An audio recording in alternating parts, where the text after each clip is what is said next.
성막을 짓는 일을 하고 있습니다. 성막 짓는 일의 마지막은 무엇이면 좋을까요? 여러분이 집을 짓는데 마지막으로 하는 행동은 무엇이겠습니까? 오늘 출애굽기 39장이 그 일에 대해서 이야기를 하는데요. 29장에서는 제사장 옷에 관한 이야기를 합니다. 성막을 짓는데 제사장이 입는 옷을 이야기를 합니다.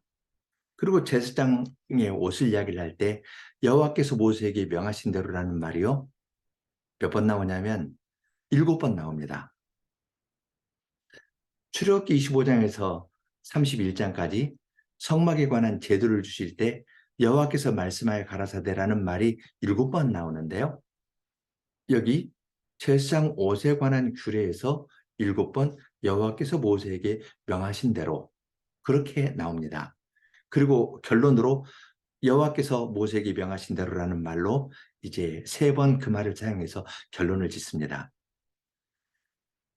하나님의 께서 말씀하신 대로 이루어지는데 거기에 제사장의 옷이 마지막 활용점이라고 그러죠. 용을 그리는데 눈을 그려야 용이 이렇게 올라가는 것 같은데 성막 건설에 있어서 마지막은 제사장의 옷과 옷으로 상징되는 제사장의 직분입니다. 7번 나오는데 7번 가운데 마지막이 또 무엇일지 생각하면서 한 절씩 보려 합니다. 먼저 화면에 있는 제사장의 옷을 보면은 위에서부터 관이 있고요. 그 다음에 양 어깨에 견대가 있습니다.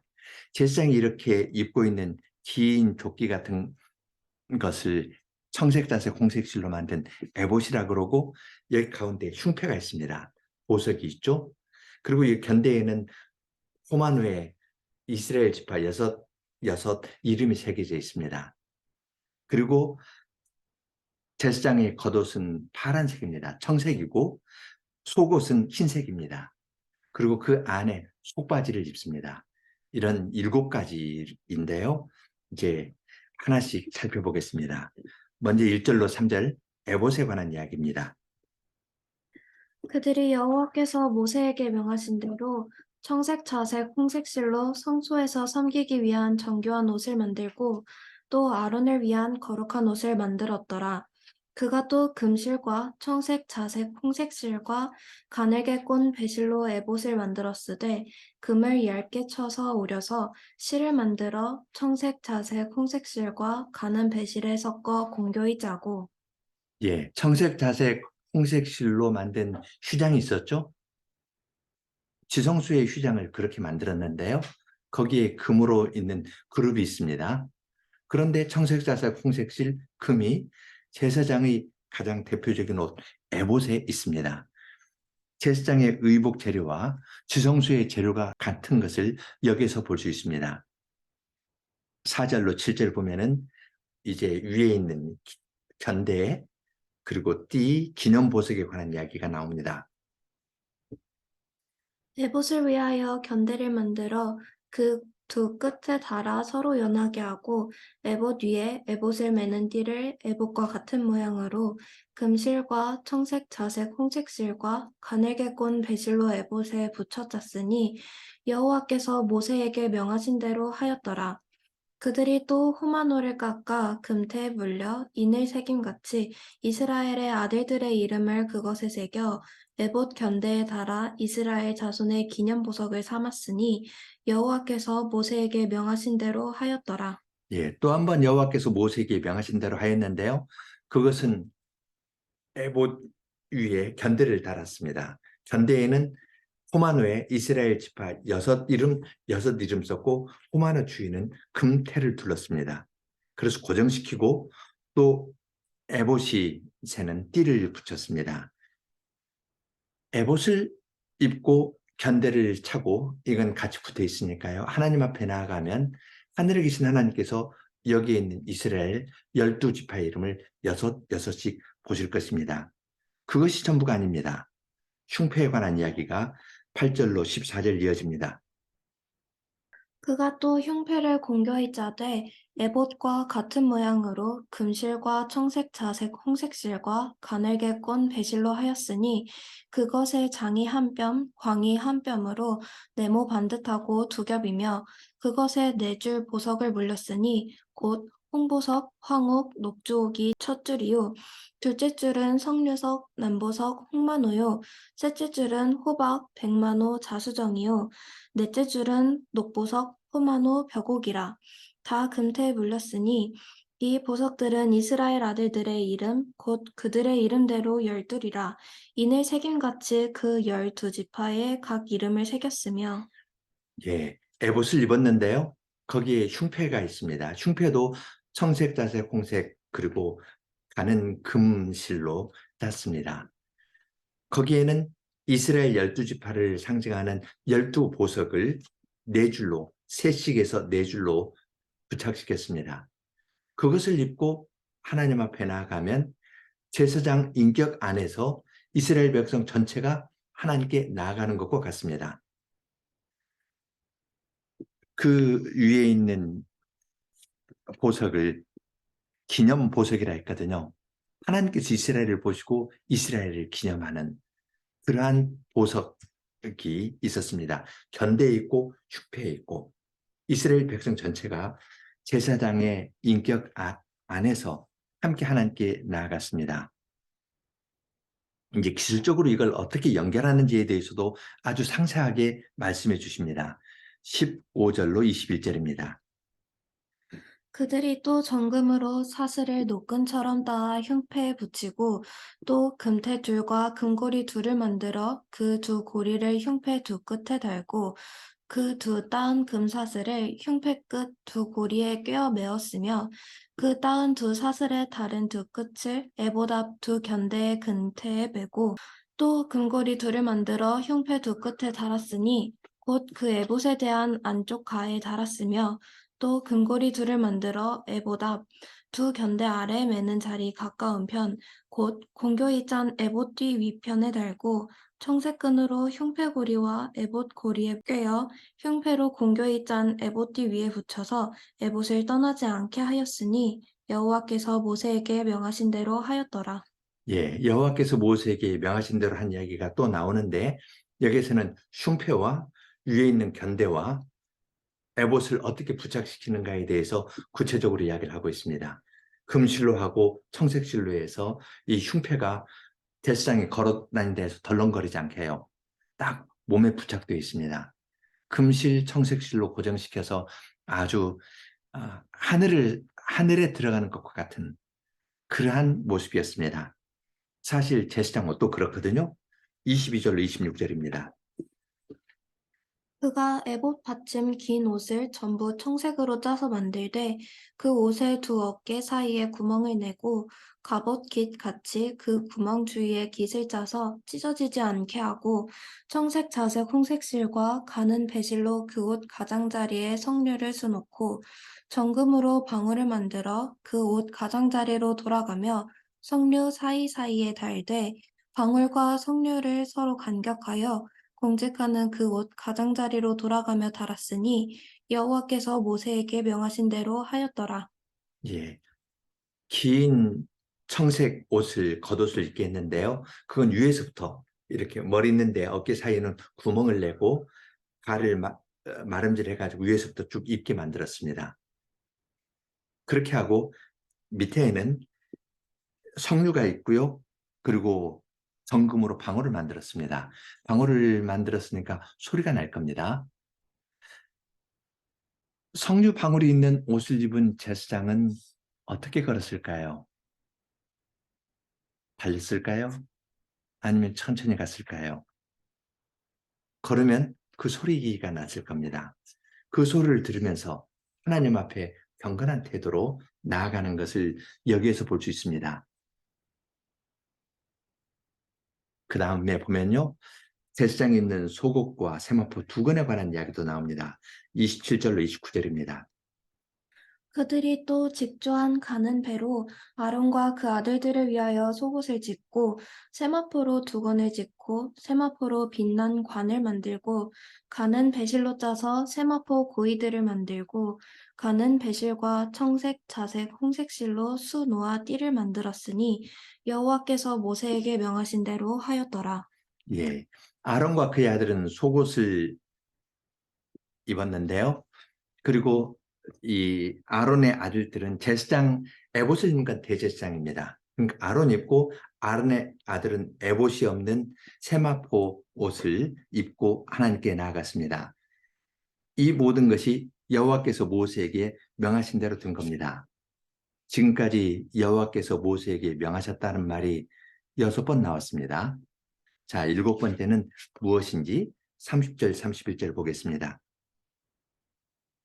그들이 또 정금으로 거룩한 패를 만들고 인을 새김같이 그 위에 여호와께 성결이라 새기고 그 패를 청색끈으로 관 전면에 달았으니 여호와께서 모세에게 명하신 대로 하였더라. 여호와께서 모세에게 명하신 대로 하였다는 것은 머리에 거룩한 패, 여호와께 성결이라고 쓴 패를 머리에 달고 청색끈으로 묶었습니다. 청색 겉옷을 입고요. 청색 겉옷 안에 있는 것은 흰 옷입니다. 흰 세마포 속옷인데 겉옷 안에 입으니까 속옷이라고 하는데요. 흰 거 있고 파란색 있고 머리에도 두건은 세마포로 만들고 청색으로 고정시키고요. 여호와께 성길이라고 쓴 것은 정금으로 만든 패였습니다. 그렇게 하고 하나님께 나아갑니다. 제사장 의복을 이야기를 하면서 7번 여호와께서 모세에게 명령하신 대로 되었다. 이렇게 이야기를 하는 건 제사장의 의복 그리고 이 봉사가 성막을 대표하는 일이라는 것을 여기에서 표시합니다. 성막을 하나님께서 설계도를 주실 때 여호와께서 말씀하실 때 하는 말이 7번 나오거든요. 25장부터 31장까지. 근데 여기에서는 제사장 옷에 관한 이야기를 하면서 7번 여호와께서 모세에게 명하신 대로 이야기를 합니다. 이것은 이스라엘 백성이라면 그리고 하나님의 백성이라면 누구나 아는 겁니다. 창주의 6일, 6일 창조하시고 하나님께 7일 쉬었는데 그것을 상징하는 겁니다. 그러한 일을 위해서 재창조의 일을 위해서 하나님께서 이 땅에 성막을 두시는데 회막에서 하나님의 백성을 만나시는데 거기에 중요한 역할을 하는 것이 제사장이라는 걸 이러한 의복 제도를 통해서 알려주십니다. 그런데요, 이 이야기의 마지막은 여호와께 성결이라는 패에 관한 것으로 그칩니다. 제사장이 제사장 되는 이유는 어디 있을까요? 하나님께 나아가는 겁니다. 여호와께 성결이라고 쓴 패를 달고 하나님께 나아가거든요. 하나님께 나오는데 의미가 있지 어떤 멋있는 옷을 입고 그것을 자랑하는 데 의미가 있지 않은 것을 알 수 있습니다. 제사장만 나가는 것이 아니라 이스라엘 백성 전체가 하나님께 나아가는 겁니다. 하나님께서 이렇게 명령하셨어요. 무슨 뜻일까요? 너희는 나에게 나오라. 거룩한 나에게 나와라. 너희는 거룩한 백성이다. 내가 거룩하니 너희도 거룩하라. 우리를 놓고 보면 거룩하지 못할 수가 있는데요. 주님께서는 아론 제사장 안에서 이스라엘 백성 전체를 거룩하게 받아주신 겁니다. 그렇게 하고 나오라. 이런 뜻으로 제사장 옷에 관한 규례를 알려주셨습니다. 그 일을 하는 이스라엘 백성들은 어땠을까요? 억지로 했을까요? 기뻐서 했을까요? 그리고 여호와의 말씀대로 했으니까 그 말씀대로 이루어졌는지를 확인하는 것이 모세의 중요한 일이었을 겁니다. 32절로 41절입니다.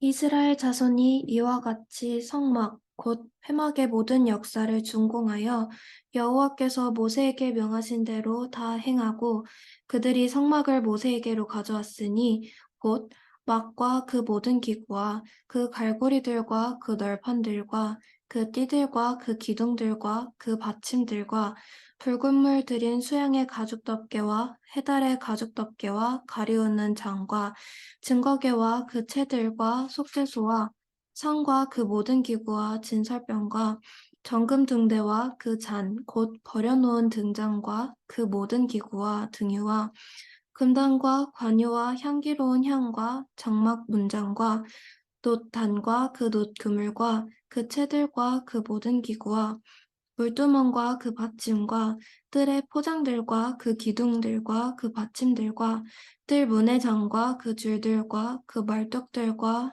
회막의 소용 곧 성막의 모든 기구와 성소에서 섬기기 위한 정교한 옷 곧 제사 직분을 행할 때에 입는 제사장 아론의 거룩한 옷과 그 아들들의 옷이라. 여호와께서 모세에게 명하신 대로 하였다 했는데요. 32절에서는 종합해서 이야기를 합니다. 그리고 이건 43절에 42절, 43절 결론에서도 반복되는데요. 회막의 이 일을 그대로 이스라엘 백성들이 준행하였습니다. 여호와께서 모세에게 명하신 대로 준행하였고 그들은 모세는 그걸 확인하는 겁니다. 하나씩 가져오면 모세가 그것을 확인합니다. 여러분이 그 대회를 속해서 청색자색 홍색실로 짜가지고 간 거 한번 생각해 보십시오. 가난하니까 나무를 해가지고 하나님께 드리는 것 생각해 보십시오. 그런 사람들이 즐거운 마음으로 하나님께 나와서 하나님께서 명하신 그대로 했습니다. 나의 작은 봉사를 통해서 7일 창조의 뜻이 여기에서 이루어지는데 거기에 나도 조금이라도 기여할 수 있게 되었다. 그 사실을 생각하면 하나님께 드리는 이 날은 아주 기쁘고 즐거운 날이었을 겁니다. 42절, 43절 보겠습니다. 여호와께서 모세에게 명하신 대로 이스라엘 자손이 모든 역사를 필함에 모세가 그 필한 모든 것을 본즉 여호와께서 명하신 대로 되었으므로 그들에게 축복하였더라. 예, 결론은 여호와께서 명하신 대로 되었다. 여호와께서 명하신 대로 되었 날을 모세는 확인했고요. 되는 것을 보고 모세는 그들에게 축복하였습니다. 기록되진 않았지만 모세의 축복을 받은 이스라엘 백성은 정말 기뻐했을 겁니다. 애굽에서 종살이하던 우리를 하나님께서 구원해 주시더니 7일 창조의 뜻이 이루어지는 거룩한 성막을 이루어 나가는데 나도 쓰시는구나 하면서 아주 기뻐했을 겁니다. 모세의 축복은 의미가 있습니다. 이제 전체를 한번 생각하겠는데요. 말씀드린 것처럼 39장에서 강조되는 것은 제사장 옷을 만들 때 여호와께서 명하신 대로라는 말이 7번 나옵니다. 그리고 결론 부분 처음 여호와께서 명하신 대로 마지막에도 여호와께서 명하신 대로라는 말 2번 다 해서 10번 나옵니다. 이게 하나가 이 자체가 완결된 것으로 이야기를 합니다. 왜냐하면 이 성전은 사람이 자기 생각대로 지으면 안 되거든요. 하늘의 식양을 받아서 지은 겁니다. 그리고 다윗이 역대상 28장 19절 보면은 하늘에서 받은 식양을 솔로몬에게 주어서 그 방식대로 지었습니다. 지금은 이스라엘 백성이 장막에 사니까 회막 혹은 성막을 지었지만 그때에는 솔로몬 때에는 집에서 사니까 하나님께서 집을 짓도록 하셨거든요. 하늘에 있는 식양을 따라서 이때에는 이렇게 저때에는 저렇게 하면서 그의 백성 가까이에 내려오셔서 그의 백성과 거하시려고 이러한 규례를 알려주신 겁니다. 성전은 사람이 마음대로 짓는 것이 아닙니다. 하나님의 집은 사람의 뜻대로 하는 것 아닙니다. 예수님께서도 하나님의 뜻을 따라서 십자가의 희생으로 참된 성전을 이루신 것을 우리는 이러한 데에서도 생각할 수 있습니다. 성막을 짓는 여기에서 아주 특징적인 것은 제사장의 위치입니다. 제사장 옷에 관한 이야기를 하면서 7번 여호와께서 모세에게 명한 대로라는 말을 쓰거든요. 이 말은 직분자는 개인이 아니고 성막의 일부입니다. 기관이라는 겁니다. 개인으로 생각하지 않고 기관으로 생각해야 되는 것을 여기에서 볼 수 있습니다. 그런데 동시에 백성의 헌신이 있어야 가능합니다. 두 개가 따로 있는 것이 아니라 성전의 직분자들하고 회중하고 서로 슬가리가 생기는 것가 아니라 함께 하나님을 섬기는 겁니다. 제사장의 옷에는 견대에도 흉패에도 이스라엘 12지파를 상징하는 것이 있었거든요. 함께 하나님께 나아가는 것을 여기에서 볼 수 있습니다. 그러니까 백성은 즐거이 드렸습니다. 여기에서 우리의 봉사도 생각하는데요. 우리도 여호와께서 명하신 대로 해야 됩니다. 그 말은 게을러서 눈가림만 해도 안 되고요. 또 다른 사람에게 지지 않으려고 열심을 더 내도 지나친 열심을 내도 안 됩니다. 하나님께서 언약궤에 관한 규례를 주셨는데요. 열심이 많아가지고 언약궤를 좀 더 크게 하면 어떨까요? 금을 더 내가지고 크게 하면 어떨까요? 하나님께서 받으실까요? 아닙니다. 하나님께서는 교회 안에서 봉사할 때 내가 다른 사람보다 더 앞서는 것가 아니라 다른 사람과 함께 속도를 맞추어서 나아가는 것을 원하십니다. 눈가림만 해도 안 되고요. 내 혼자 지나친 열심 내지도 않고 하나님께서 두신 그 자리에서 나에게 두신 그만큼 하나님의 일에 참여하는 것입니다. 그것이 우리가 입는 세마포입니다. 요한계시록 19장 8절 보면은 성도들이 흰 세마포 옷을 입고 어린 양의 혼인잔치에 참여하는데 그 세마포는 성도의 옳은 행실입니다. 옛날 이스라엘 백성만이 아니라 우리도 하나님께서 두신 그 자리에서 나 자신을 즐겁게 하나님의 말씀에 따라 드리고 가면은 우리를 하나님께서 제사장으로 삼으신 겁니다. 왕 같은 제사장으로 우리를 삼으셔서 주님의 나라를 지어 나가신다는 것을 우리는 출애굽기 39장 이야기에서 봅니다. 옛날 이야기가 아니라 하나님의 말씀에 의해서 그분의 성전을 지어 나가시는 오늘의 이야기라는 걸 여기에서 볼 수 있습니다. 함께 기도하겠습니다. 하늘에 계신 하나님, 주님께서는 말씀으로 천지를 지으셨습니다. 빛이 있으라 하심에 빛이 있었는데 그 동일한 말씀으로 어두운 가운데 있는 저희의 마음에 비추어서 저희들이 하나님의 자녀가 되고 주님의 교회에 속하게 되었습니다. 주님께서 지어나가시는 살아계신 성전에 저희들도 참여하여서 세상에서는 버림을 받지만 주님께 택함을 받아 주님께서 지어나가시는 성전에 일부러 참여할 수 있게 하여 주셨고 그리스도 안에서 왕 같은 제사장으로 주님을 섬기면서 살 수 있는 은혜를 주셨습니다. 이러한 은혜에 대해서 저희들이 마음에서부터 깊이 감사하면서 살 수 있게 해주시고 마음에서부터 깊이 감사하면서 주님의 말씀을 따라 욕심을 내지도 않고 게으르지도 아니하고 주님께서 원하시는 그만큼 열매를 맺으면서 나아가게 저희를 붙잡고 인도해 주시옵소서. 예수님 이름으로 기도합니다. 아멘.